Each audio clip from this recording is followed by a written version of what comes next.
छत्तीसगढ़ में अब 5 सालों के भीतर बने जाति प्रमाण पत्रों की जांच कराए जाने की चर्चा हो रही है। फर्जी प्रमाण पत्र बनाए जाने की शिकायत के बाद इसकी जांच करने का फैसला लिया गया है। बता दें कि जाति प्रमाण पत्र की जांच की बात छत्तीसगढ़ के डिप्टी सीएम विजय शर्मा ने कही है। उन्होंने कहा है कि 5 सालों में नगरीय निकायों में बड़ी संख्या में फर्जी प्रमाण पत्र बनाए गए हैं। अब राज्य सरकार ऐसे सभी फर्जी प्रमाण पत्रों की जाँच कराएगी। कहा कि मैं माननीय मुख्यमंत्री जी के संज्ञान में इस विषय को लाऊंगा।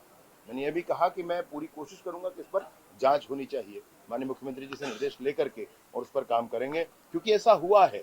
और ये होने से ओबीसी वर्ग के, मैंने अभी तक देखा है जो ओबीसी का देखा है, एसटी एससी का नहीं देखा मैंने, तो ओबीसी का मैंने देखा है।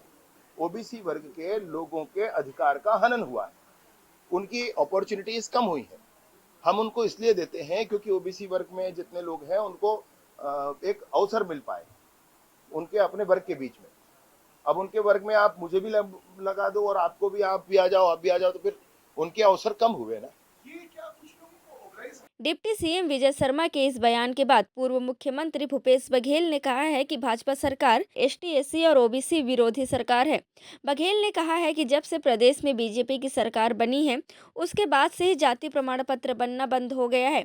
विजय शर्मा पर आरोप लगाते हुए भूपेश बघेल ने कहा है कि शर्मा एक भी शिकायत बता दे और किस आधार पर शिकायत करेंगे यह भी बता दे। बघेल ने कहा है कि सरकार सिर्फ जांच के नाम पर लोगों को गुमराह करने का काम कर रही है।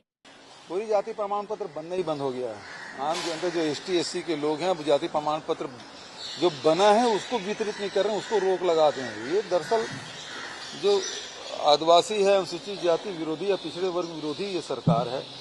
मैं अभी लगातार दौरे में रहा हूँ तो सब लोगों ने बताया कि जाति प्रमाण पत्र हम लोगों को नहीं मिल रहा था, जो आपके शासनकाल में आसानी से मिल जाता था। रही बात आप यदि अल्पसंख्यकों की जाति प्रमाण पत्र की बात है, आप जिससे जांच कराना चाहें, जोगी जी की जाति प्रमाण जांच करने में तो आपको 15 साल लगे।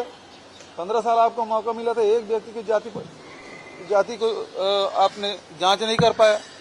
दूसरी बात यह है कि भारतीय जनता पार्टी के लोग रोहिंग्या मुसलमान के बारे में बड़ी चर्चा करते थे। सरगुजा में आ गया है, रायपुर दक्षिण में आ गया है, 6 महीने हो गए सरकार एक भी बता दे, इनको चुनौती दे रहा हूं। केवल वोट की राजनीति के लिए समाज में घृणा फैलाने का काम इनका रहा है और उससे बाज आए, सत्ता में है। शर्मा जी अब इस प्रकार के बयानबाजी से बचना चाहिए। यदि उसके पास कोई शिकायत है, क्या शिकायत आपके पास आई है जिसमें आप जांच कराएंगे? एक भी शिकायत आई हो तो उसकी जांच कराएं। सत्ता में बैठे हैं आप, मतलब आप केवल राजनीति के लिए आप बोलते हैं हम जांच कराएंगे।